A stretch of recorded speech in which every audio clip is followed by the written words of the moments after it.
रात गहरी हो चुकी थी। गांव की गलियों में सन्नाटा हो चुका था।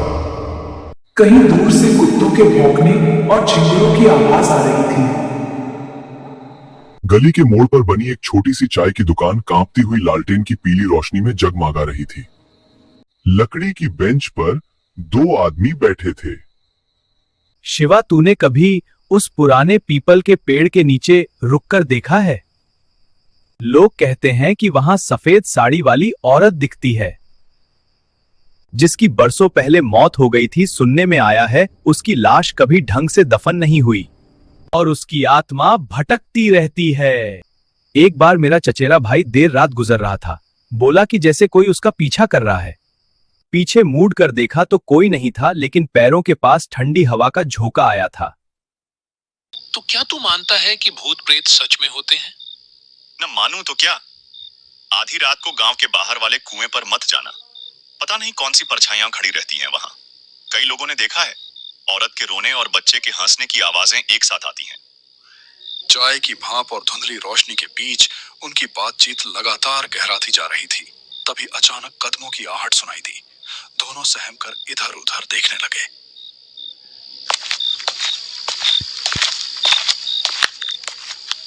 गांव के सन्नाटे को चीरता हुआ उनका तीसरा दोस्त वहां आ पहुंचा। उसका चेहरा थका और बुझा हुआ था, मानो किसी अनजानी यात्रा से लौटा हो। वह पास आकर बैठ गया। कुछ देर का सन्नाटा छाया रहा। अरे तू आ गया, चल अब माहौल बनेगा। तू ही हमें कोई डरावनी कहानी सुना दे। तू तो हमेशा ऐसी कहानियां सुनाता है कि नींद उड़ जाती है। ठीक है, लेकिन ये कहानी मेरी अपनी नहीं है। ये मेरे एक दोस्त के साथ घटी थी और उसने मुझे सब कुछ वैसे ही बताया था। सच में? क्या हुआ था उसके साथ? वो कहता है, एक रात वो अकेला घर लौट रहा था। रास्ता सुनसान था, चारों तरफ सिर्फ अंधेरा और ठंडी हवा चल रही थी। तभी अचानक उसे लगा कि कोई पीछे पीछे चल रहा है। फिर धीरे धीरे उसने अपनी पुरानी आदत दोहराई, डरावनी कहानियां सुनाने की। उसकी आवाज धीमी थी, पर हर शब्द माहौल को और बोझिल कर रहा था। उत्तर प्रदेश की घनी जंगलों से घिरा एक गांव है, नाम है भैरवपुर। दिन के उजाले में तो यह गांव किसी साधारण बस्ती जैसा लगता है। खेतों में काम करते किसान, चौपाल पर बैठे बुजुर्ग और कच्ची गलियों में दौड़ते बच्चे। लेकिन रात होते ही भैरवपुर की पहचान बदल जाती है। गांव पर एक सन्नाटा छा जाता है, जैसे हवा तक अपनी रफ्तार रोक लेती हो। लोग दरवाजे खिड़कियां मजबूती से बंद कर लेते हैं, क्योंकि उन्हें पता है इस गांव की रातें किसी और ही दुनिया से ताल्लुक रखती हैं।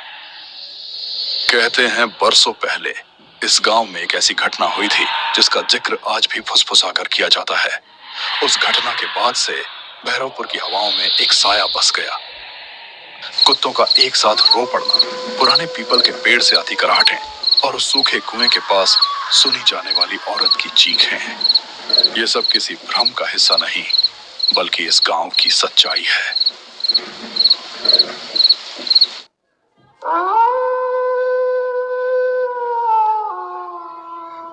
रात का वक्त था, लगभग 10:30 बज रहे थे। गांव में हल्की हल्की हवा भी हो रही थी और यहाँ सूरज के बेटे की तबीयत बिगड़ती ही जा रही थी। कोने में हल्की सी एक लालटेन जल रही थी। दोनों पति पत्नी अपने बच्चों की तबीयत को लेकर चिंतित थे। सूरज का मन तो था कि वह अपने बेटे को शहर के अस्पताल में ले जाए, लेकिन गांव वालों से उसने जो सुना था उसे सोचकर उसकी रूह कांप जाती थी कि कहीं उसके साथ भी कोई अनहोनी ना हो जाए।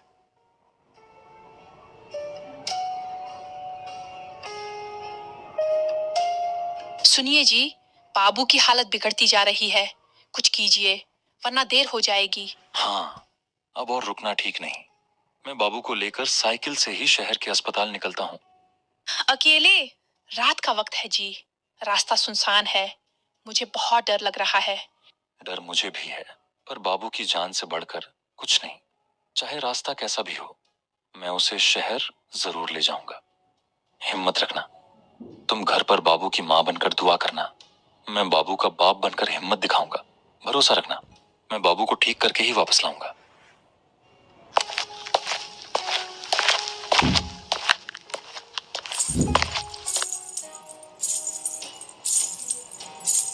उस रात एक पिता अपने बेटे की जान बचाने के लिए एक ऐसे खौफनाक सफर पर निकल पड़ा था जहां कदम कदम पर खतरा था।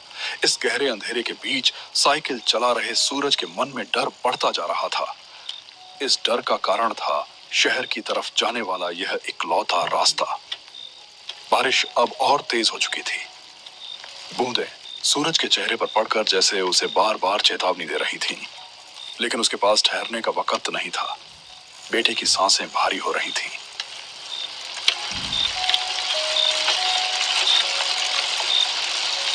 और हर पल उसके हाथ से फिसलता जा रहा था। रास्ता सुनसान था। दूर दूर तक सिवाय काले अंधेरे और बारिश की आवाज के कुछ नहीं था। यह वही रास्ता था जिसके बारे में गांव में कई कहानियां सुनी जाती थीं। लोग कहते थे कि इस रास्ते पर रात में कोई परछाई चलती है, कोई अजीब सी परछाई जो साथ साथ चलती है और अचानक गायब हो जाती है। सफर अभी बहुत लंबा, इसीलिए सूरज अपनी जला रहा था ताकि वह जल्दी शहर पहुंचकर अपने बेटे की जान बचा सके। लेकिन अब बारिश बंद हो चुकी थी।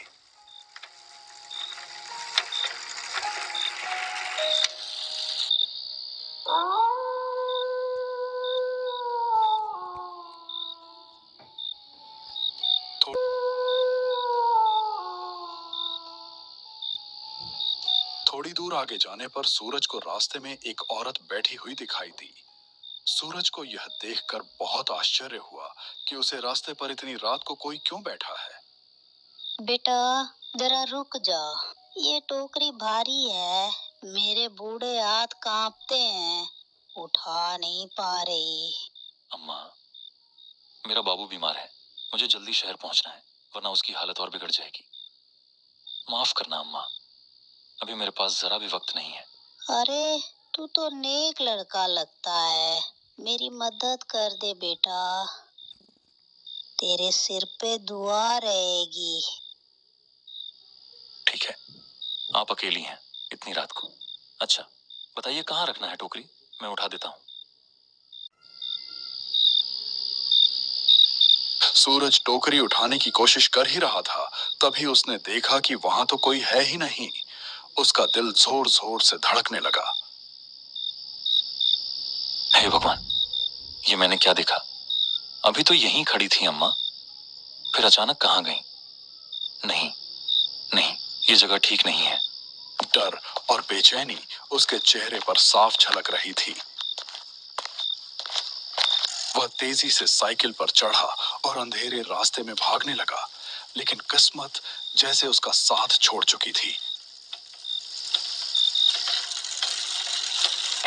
मुझे यहाँ से निकलना होगा, बाबू की हालत और बिगड़ रही है, जल्दी शहर पहुंचना है।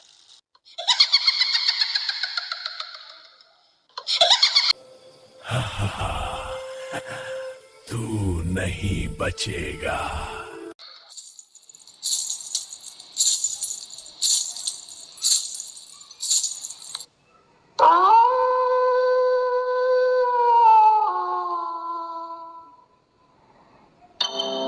अचानक उसकी पुरानी साइकिल की जंग लगी चेन जमीन पर गिर गई। हे राम, ये क्या हो गया? अभी इस वक्त ही चेन गिरनी थी क्या? अगर मैं यहीं रुक गया तो पता नहीं क्या हो जाएगा। नहीं, मुझे किसी तरह चेन चढ़ानी ही होगी। और सूरज घबराहट में झुककर चेन चढ़ाने ही वाला था कि तभी उसकी रगों में खून जम गया। सामने वहीं खड़ी थी एक औरत, और वह औरत हूबहू उसकी पत्नी जैसी दिख रही थी। उस पल सूरज का मन मानो भर भरा कर टूट पड़ा। अरे तुम यहाँ कैसे?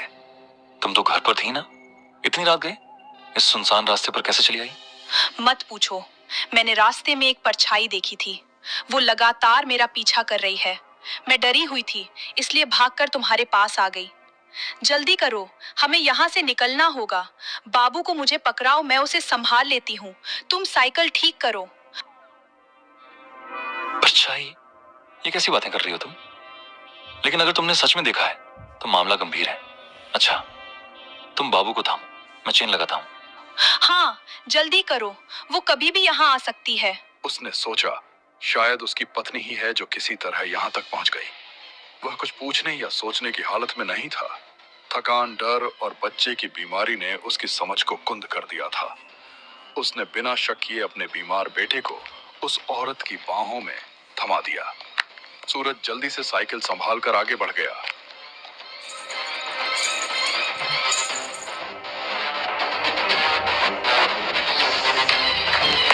लेकिन कुछ ही दूरी तय करने के बाद उसके मन में अचानक अजीब सा खटका हुआ। उसने कांपते हुए पीछे मुड़कर देखा और यह नजारा उसकी रूह तक को चीर गया।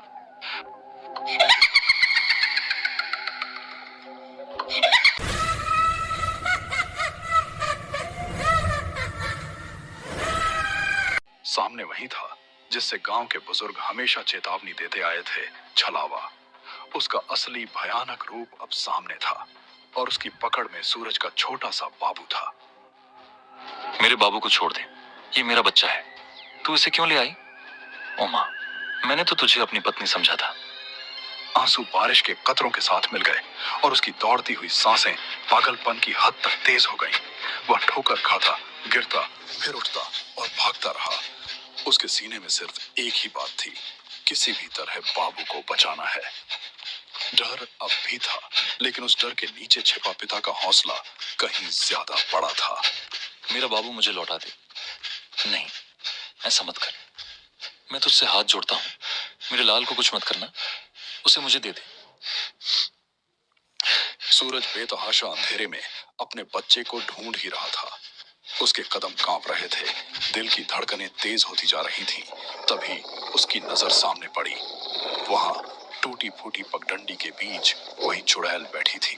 उसकी गोद में वही बच्चा था जिसे जान से भी ज्यादा चाहता था। लेकिन उस वक्त उसके चेहरे पर एक रहस्यमयी मुस्कान थी, मानो वह जानती हो कि सूरज का डर अब उसके कब्जे में है। नहीं, ऐसा मत कर।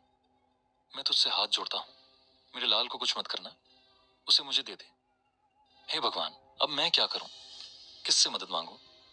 हे भगवान, मेरा बाबू मुझसे मत छीनो। वो तो मेरी सांसों की डोर है, उसके बिना मैं जिंदा नहीं रह पाऊंगा। ओ परछाई, तुझसे मैं डरता नहीं, मगर मेरा लाल तेरा नहीं है। वो मेरी रूह का टुकड़ा है, उसे लौटा दे। अगर मेरी जान चाहिए तो ले जा, पर मेरे बाबू को छोड़ दे। मैं अपनी आंखों की रोशनी भी तुझ पर वार दूंगा। बस मेरा बच्चा मुझे लौटा दे। छलावा ने अपनी लाल आंखें चमकाईं। वह जैसे ही बाबू को चोट पहुंचाने के लिए अपना काला हाथ उठाता, तभी अचानक अंधेरे को चीरती हुई मोटरसाइकिल की तेज हेडलाइट उधर आ पड़ी।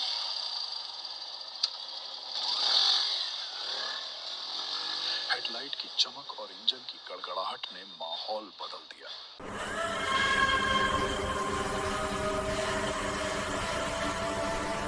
बाबू उसकी पकड़ से छूटकर जमीन पर गिर पड़ा।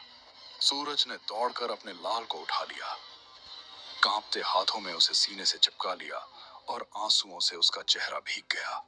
आसमान से बरसती बूंदें अब उसे डरावनी नहीं लग रही थीं, बल्कि जैसे राहत का आशीर्वाद बनकर बरस रही थीं।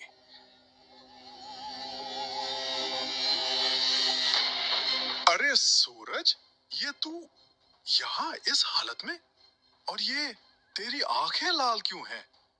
भाई, तू सही समय पर आया, वरना मेरा बाबू, मेरा लाल मुझसे हमेशा के लिए छिन जाता। किसने किसने छीना था? कौन था यहाँ? वो कोई औरत नहीं थी, वो तो छलावा था। उसी ने मेरी आंखों के सामने मेरी पत्नी का रूप बनाकर मुझे धोखा दिया और मेरे बाबू को लेकर भाग गया। भाई, मैं मर ही गया था डर से। ये तो तेरी बाइक की आवाज थी जिसने उसे भगा दिया, वरना मेरा सब कुछ खत्म हो जाता। छलावा? हे भगवान, मैं तो रास्ते में बस अंधेरे में कोई साया देख रहा था, तभी मैंने गाड़ी तेज कर दी। अच्छा हुआ जो मैं यहीं रुक गया। भाई, तूने आज मेरी जान नहीं, बल्कि मेरी पूरी दुनिया बचा ली। तेरी ये मदद मैं जिंदगी भर नहीं भूल पाऊंगा। सूरज, घबरा मत, अब मैं हूं ना। देख, बाबू सुरक्षित है। हम दोनों उसे लेकर तुरंत शहर चलेंगे। तुझे अकेले नहीं छोड़ूंगा। उस अंधेरी रात में सूरज की यह कहानी गांव के दिल में हमेशा के लिए दर्ज हो गई। एक बाप की जिसने छायाओं और छलावे से टकराकर अपनी संतान को बचा लिया।